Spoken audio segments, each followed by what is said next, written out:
ในโอกาสต่อไปนี้อาตมาจะได้นำเอาพุทธธรรมนายเกี่ยวกับพุทธศาสนามาเสนอให้ทานพุทธศาสนิกชนทั้งหลายได้สดับรับฟังต่อไปจะได้เว้าเกี่ยวกับบั้นพระพุทธเจ้าลิงญาณในกาลครั้งนั้นองค์พระบาทแจ่มเจ้าตนเอกสัพพัญญูพระก็เป็นครูสอนทั่วแดนทางข่ายข้าวนั่นพระก็เน่าในห้องดอยคิรีเขาใหญ่แสงยิงใสส่องแจ้งพระองค์ยั่งอยู่สบายยามนั่นพระโกลิงเห็นหูการกายคิดห่ำคิดเห็นธรรมที่พระองค์กล่าวไว้พายซ้อยสิเสื่อมสูญขั้นว่าองค์พระพุทธเจ้านิพพานหลดสัวไปนั่นคนทั้งหลายสิประมาทแม่งบ่มีได้เสือฟังฝูงหมูสังโฆเจ้าทั้งหลายบ่เฮียนหำพากันปะปล่อยถิ่มบ่มีได้ลำคอยข้าวนั่นคนก็สินับมือน้อยค่อยต่ำลงไปบ่ได้อาลัยถึงที่พระองค์สอนไว้พระก็สงสารเสื้อเวนยสัตว์ทุกหมู่มีแต่มือสิตกต่ำค่อยข้าวหน้าต่อไปแต่นั่นพระก็ปงใจตั้งวางคำสอนสั่งหวังให้ชาวพี่น้องได้เฮียนหูบาปบุญแล้วจึงปุ้นแปลงไว้สามไตรวมยอดถอดเอาตั้งแต่เนื้อมาไว้สั่งสอนไตหนึ่งนั่นคือพระสุตตันตปิฎกยกออกเป็นคัมภีร์พมวลมีห้าไตสองนั่นคือพระวินัยปิฎกยกออกมาเป็นคัมภีร์แบ่งปันเป็นห้าไตสามนั่นคือพระอภิธรรมปิฎกแบ่งเป็นเจ็ดคัมภีร์ออกไปเป็นบั้นรวมทั้งสามไตนั่นมีมาหลายแผนกแจกออกเป็นบั้นบั้นบ่มีได้ควายขีนมีหมวดศีลหมวดทานพร้อมพ่อเพียงทุกอย่างเหมือนดังห้อยดอกไม้ว่างไว้ที่ถันจัดออกเป็นขันแล้วรวมกันได้84,000พระธรรมขันธ์ไผผู้ขันตีตั้งเฮียนเอาได้จบเพศก็จักตัดกิเลสแห่งเห็นแจ้งแห่งนิพพานแท้แล้วอันนี้เป็นตำนานเข้าคำพระองค์สอนสั่งหวังให้ชาวหนุ่มหน่อยเฮียนหูทั่วกันไผผู้ปฏิบัติได้ตามคำสอนสั่งพระองค์นั้นสิได้ขึ้นสู่สั้นสวรรค์ฟ้าฝากพรมไผผู้งมงวยใบบ่ฟังคำสอนสั่งสิได้ลงสู่พื้นลงหม้อหมื่นปี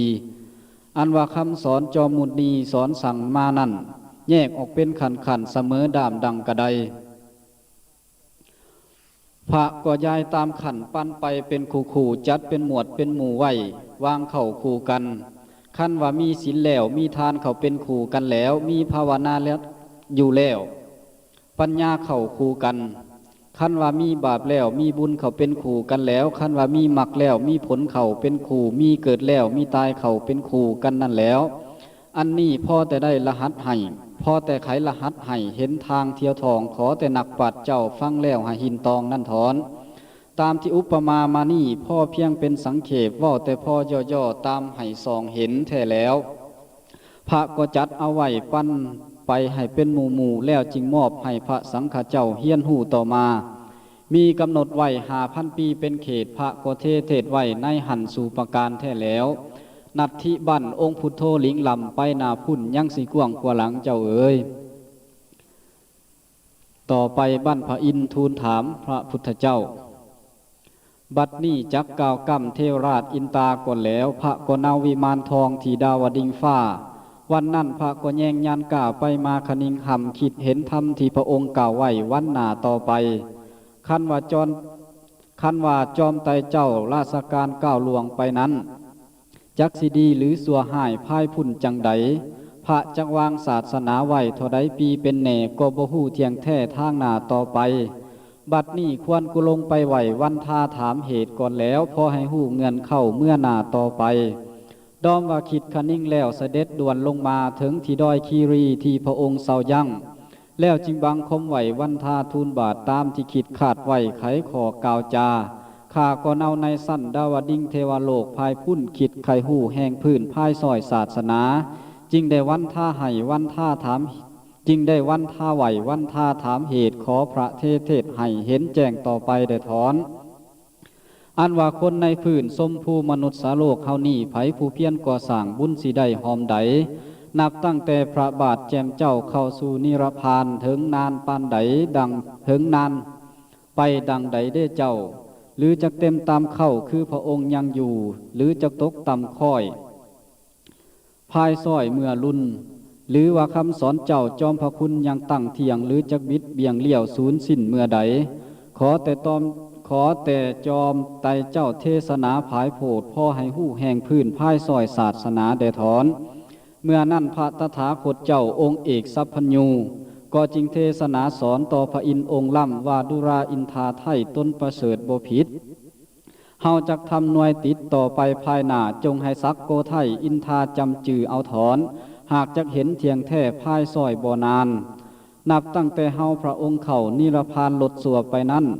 เฮาได้วางศาสนาว่าไว้พ่อทวนแต่5,000นั่นแล้วอันว่าฝูงมนุษย์ซ้ำเสื้อส้มผู้พื้นโลกเฮานี้จักพากันก่อเกื้อทำสร้างส่วนบุญ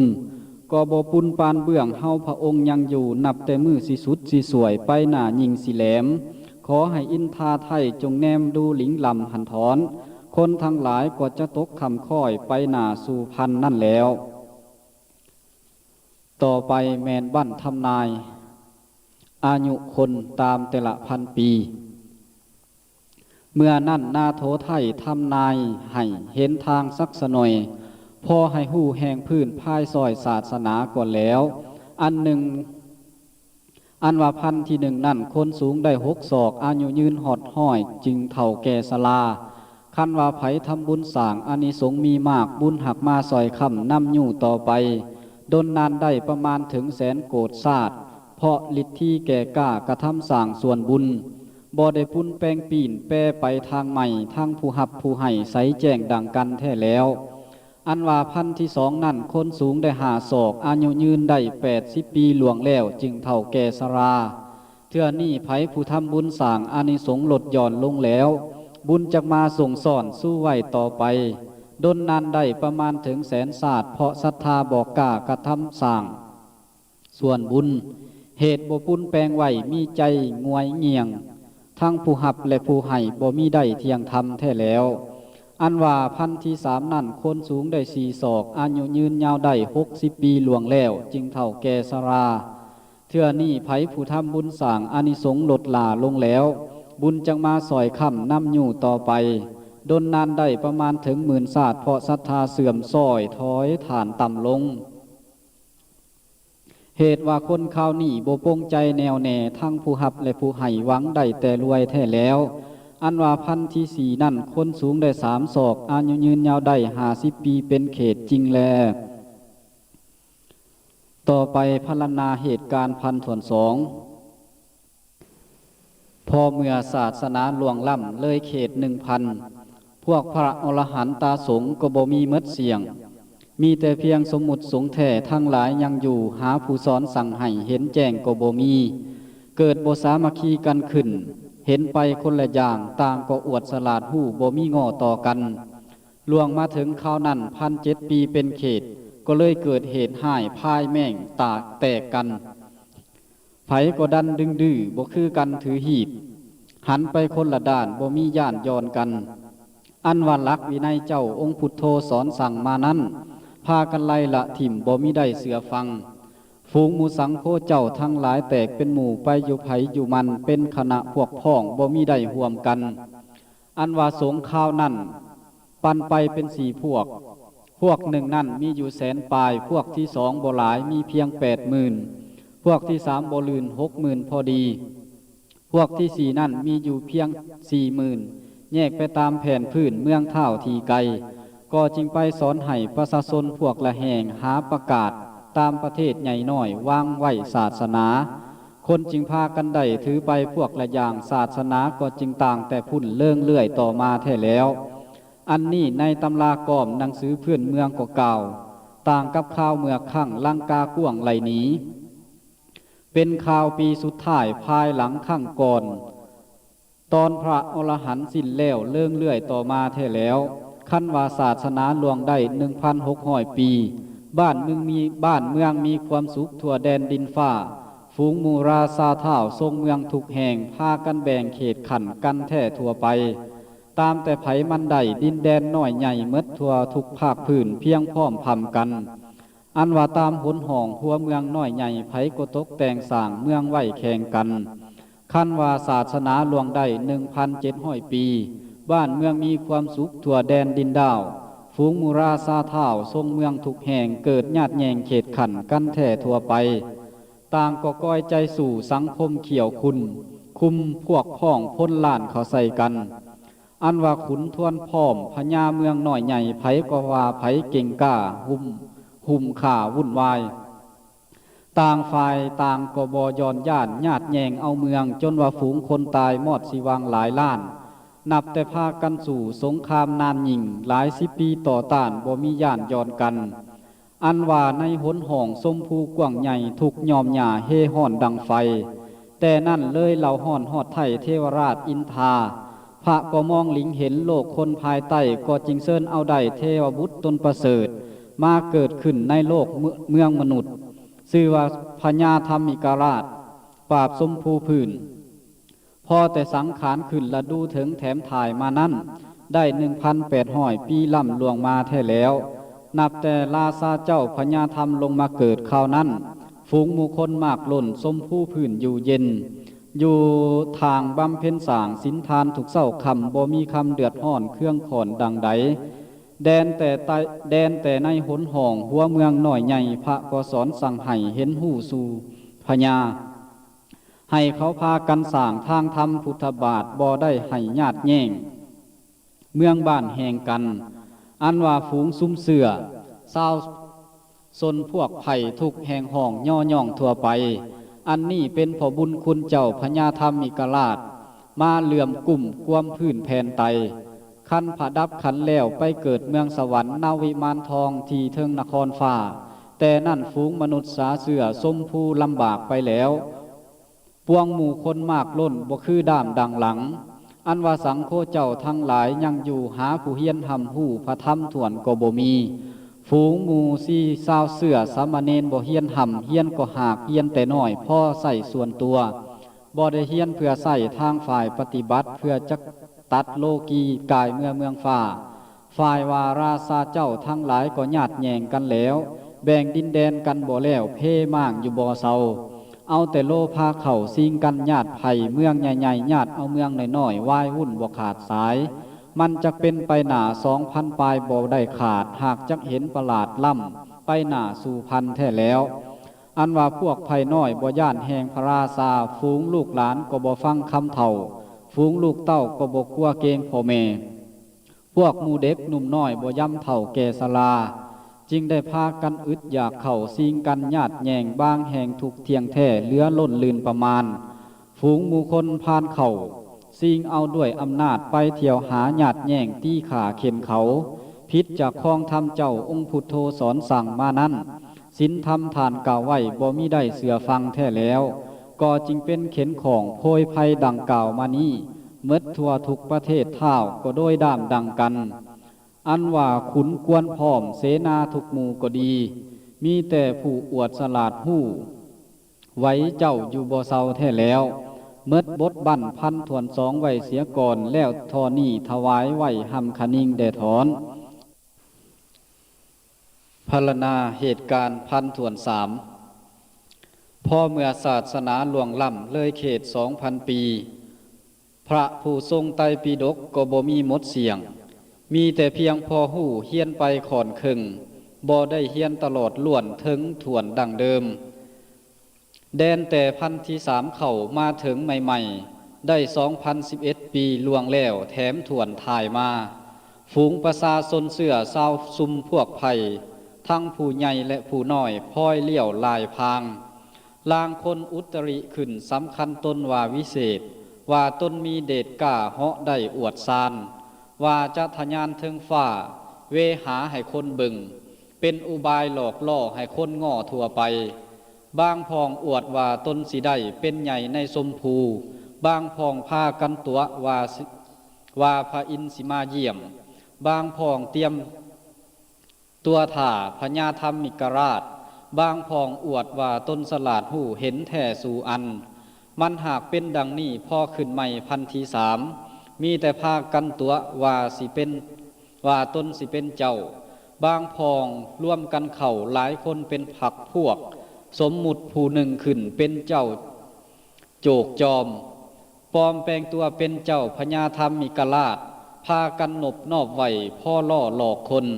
คันว่าเขาเสือแล้วล่อหลอกเอาของทางเงินทองสู่อันบ่มีเว้น เป็นเสื้อผ้าแพรว่ามดทุกท่าว่าแต่ทางหลอกได้เอาเสียงสู่อัน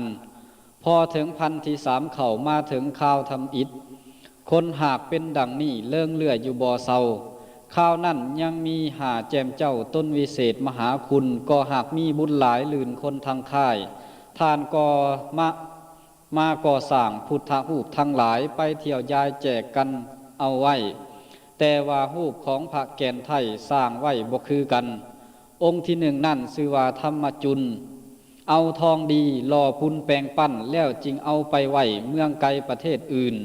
องค์ที่สองนั่นชื่อว่าปุณเถระเอาทองคำหล่อพุนแปลงปั้นแล้วจึงเอาไปไว้เมืองไกลประเทศต่างองค์ที่สามนั่นชื่อว่านาระทะท่านก็เอายังแก้วดวงดีอันประเสริฐ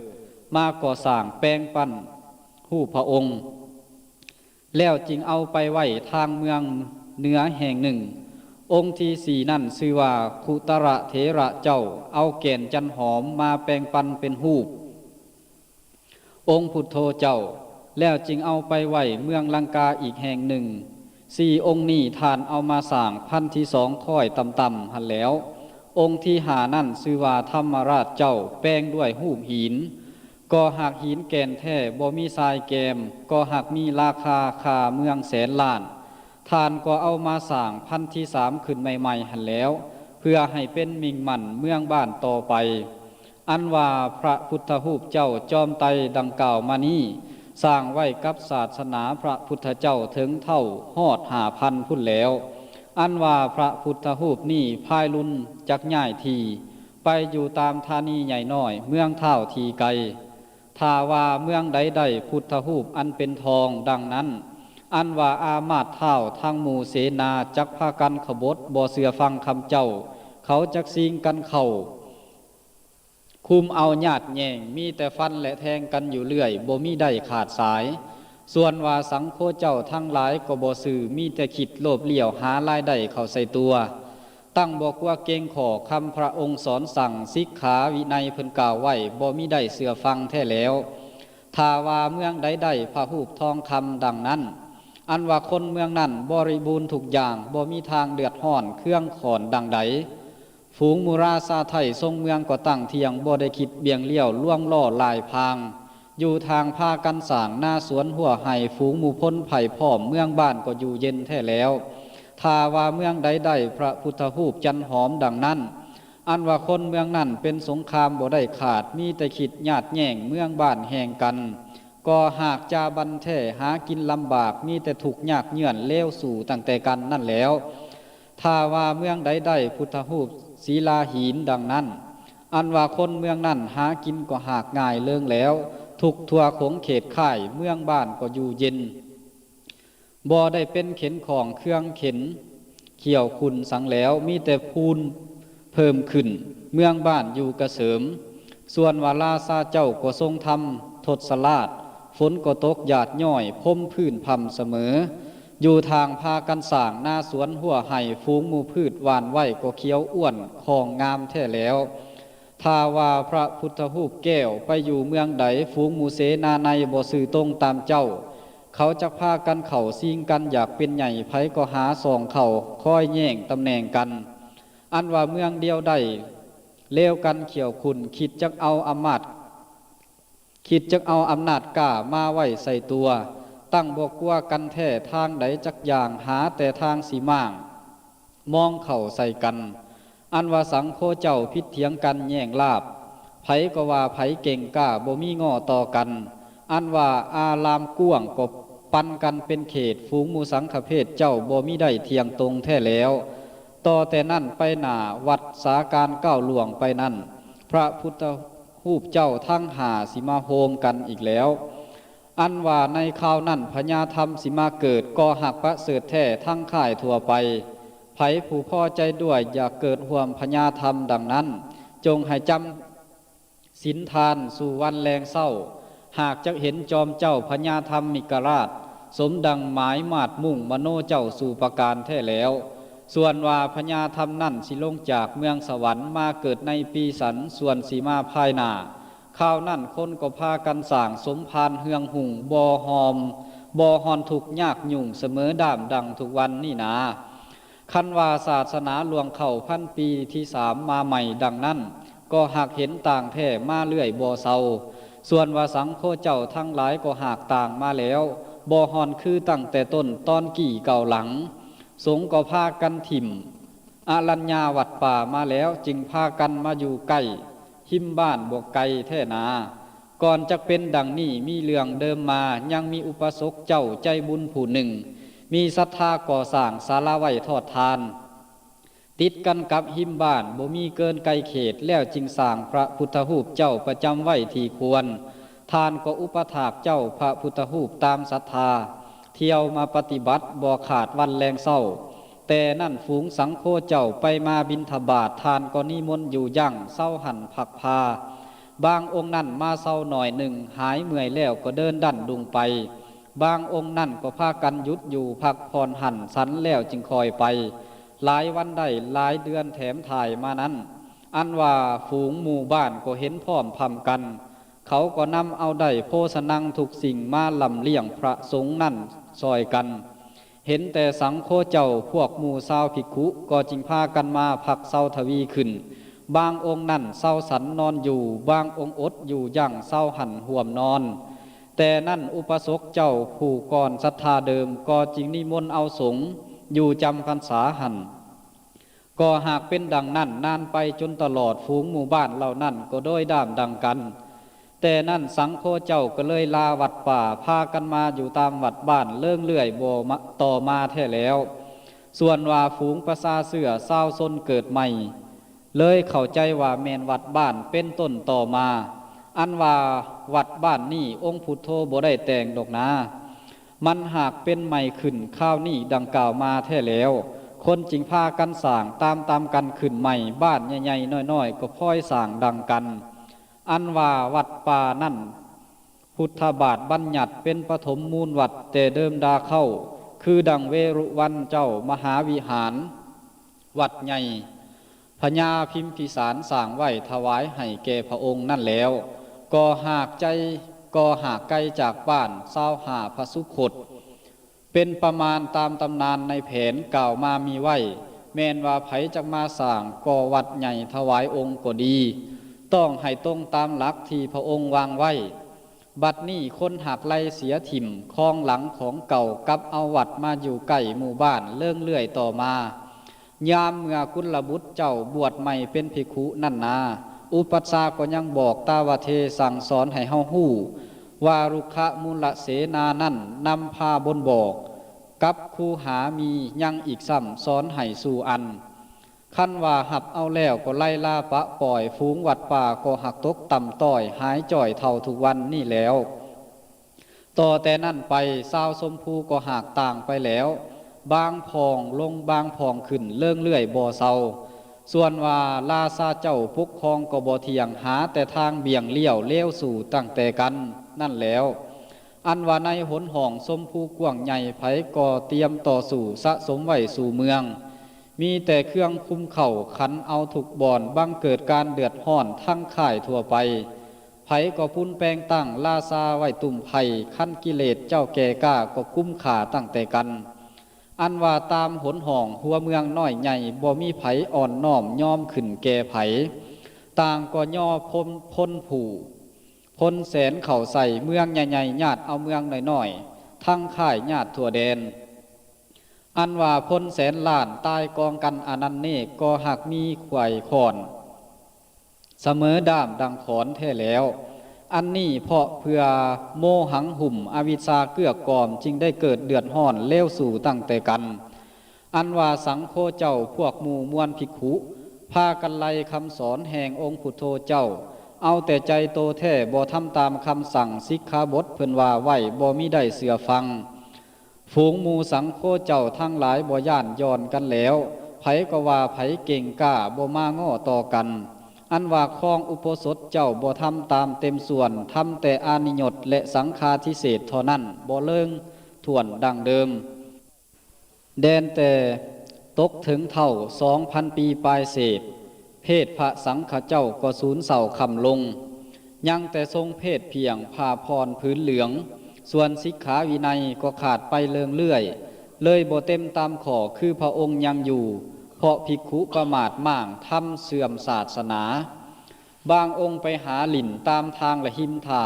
ทำมันยาหยอกเหย้าสาวน้อยหน้าบ่อายบางองค์เอาสายสอยกระตุดทองออกมาจ่ายบอกว่าเป็นเครื่องค้ำขายค่าทั่วไปคันว่าหาเงินได้สะสมกันไว้หลายๆก็เลยซิกออกซ้ำไปหน้าบ่ลำคอยเอาเงินนิดสักคีไปเที่ยวค่าหากินเลี้ยงสีบมันหักพิษหีดแท้คำพระเจ้าสั่งสอนไผผู้ทำดังนี้จักเป็นบาปปาปังก็จักไปอบายแน่นอนบ่มีมุมบางองค์งมงวยหลิ่นกัดปลาตีไก่บางองค์ไปเที่ยวค่าหาซื้อเครื่องขายบางองค์เป็นหมอแก่กันพายขับผีป่าบางองค์เป็นหมอยาและแต่งแก่ไปแท้สู่อันบางองค์นั่นก็แลนลิ่นไล่ต่อกุมกันฟังยินเสียงโคมเสียงโง่งันอึงเอาบางองค์พากันเข่าคาเมยามคำหาเข่าน้ำกินแท่ดังโยมบางองค์ซุ้มแซวลิ่นการพนันขันต่อเตะกระต่อมวยปั่มสู่ประการแท้แล้วอันนี้เป็นพอสังโฆเจ้าองค์บดีทำให้เสื่อมองค์ที่ดีก็หักมีมากล้นเหลือล่ำอเนกนองแท้แล้วขั้นว่าศาสนาถึงเท่า2,000 ปลายใกล้สีเข่งมานั้นฝูงหมู่คนมากล้นสมผู้พื้นก็ต่างไปอันว่าองค์กษัตริย์ไทยพญาเมืองตนประเสริฐปกครองไผ่บ่อกุ้มเสนานั่นก็บ่กลัวมีแต่ขุนกวนพร้อมพากันตกแต่งเมืองใดๆก็บ่มีแผ่นล่าเป็นเจ้าผู้เดียวมีแต่พากันตั้งคนนอกวงกษัตริย์มาปกครองพลเมืองว่าการแทนเจ้าบางเมืองนั่นปกครองกันบ่เที่ยงมีแต่คิดเบี่ยงเลี้ยวไล่ได้เข้าใส่ตัวบางพองแปลงตนเป็นขุนข้าหากินด้วยอำนาจญาติเอาของไผ่น้อยเศร้าบ้านดังโจรบางพองเขามีโทษน้อยๆก็หาตื่มแถมหลายบางพองโทษบ่ถึงพอตายก็หักเอาไปฆ่าอันว่าอคติสีนั่นของพระองค์ตกแต่งตั้งเป็นหลักแรงไว้ในขอไขขอต่อมาก็บ่พากันทำตามแท้คำพระองค์สอนสั่งเลยเหล่าไล่ละถิ่มคล้องเข้าเก่าหลังแท้แล้วก็จึงเกิดเดือดห้อนพวกหมู่ประชากรราษฎรก็จึงพากันเป็นต่างไปนำเลื่อยท่านจึงวางปัญหาไว้ให้ฝูงเฮาคิดหำเอาเนอไผผูกความคิดกว้างให้ลองแก้เบิ่งเอาขั้นว่าศาสนาหลวงล่ำเข้าเขตพันที่3เมื่อใด1จะมีหมากน้ำเต้าอันตั้งอยู่เทิงบกบางเกิดเป็นของนักจุ่มจมลงพื้นพวกหมู่ศีลาก้อนกระดานหินนักหมื่นก็จักลอยลองขึ้นฟูน้ำดังสโนแท้แล้ว2ฝูงหมู่โพสีสอยสิเป็นไห้หากยองให้สิจับจองขึ้นแซมซ่อนปงใบแท้แล้ว3ม้าจิกจอกสิขึ้นนั่งไตคำคุมโยธาทั่วไปทางค่าย4หงคำผ่ายเวหาเหินเมฆกับกายมาอ่อนน้อมเป็นแหล่งแห่งกาแท้แล้วอันนี้ปัญหาเจ้าจอมทำพุทธบาทพระก็ไขขาดไว้ให้เฮ้าหู้หำพึงภายในพันที่3นี่จะมีมาเป็นแน่หากจะเห็นเทียงแท้พันนี่แน่นอนแท้แล้วยังจะมีไปหน้าเป็นปัญหาสำคัญมากถ้าว่าไผอยากหู้เห็นแจ้งให้หินตองนั่นถอนขั้นต่อไปภายหน้าหินสิจมคือเก่าฝ่ายว่ามากน้ำเต้าสิฟู่ขึ้นดังหลังแท้แล้วอันว่าศาสนาแห่งเจ้าองค์เอกสัพพัญญูนี่นาบางทีบกบางทีเต็มดังพระจันทร์เทิงฟ้านับแต่พันที่3นี่ไปถึงพันที่4มีทั้งบกและเต็มอยู่เรื่อยไปหน้าสู่พันนั่นแล้วอันว่าพันที่5บ่เต็มมาจักหน่อยมีแต่ตกต่ำค่อยไปหน้านำทวีแท้แล้วพันที่1หาพันที่2ที่3ที่4นั่นพญาธรรมลงมาเกิดอยู่แล้วส่วนว่าพันที่5นั่นเลยจ่อยบ่มาแท้แล้วอันว่าพันที่3นี่เป็นปัญหาสำคัญมากเพราะว่าศาสนาของพระพุทธเจ้าพันนี่เคิงกลางมีทางดีทางห้ายหลายประการต่างๆบ่ได้เต็มตึงถ่วนเลื่องล้วนทั่วไปนับแต่ในหนห่องบ่คือกันเสมอภาคบางแห่งดีก็หักดีลื่นล้นบางแห่งจนก็หักจนกระดอบ่พ่อเพียงพำกัน คันว่าพันที่สามเข้ามาถึงไก่สีเข่งกลางนั้นฝูงหมู่คนมากล้นสมภูพื้นก็ต่างไปอันว่าลาซาไทยทรงเมืองก็บ่เที่ยง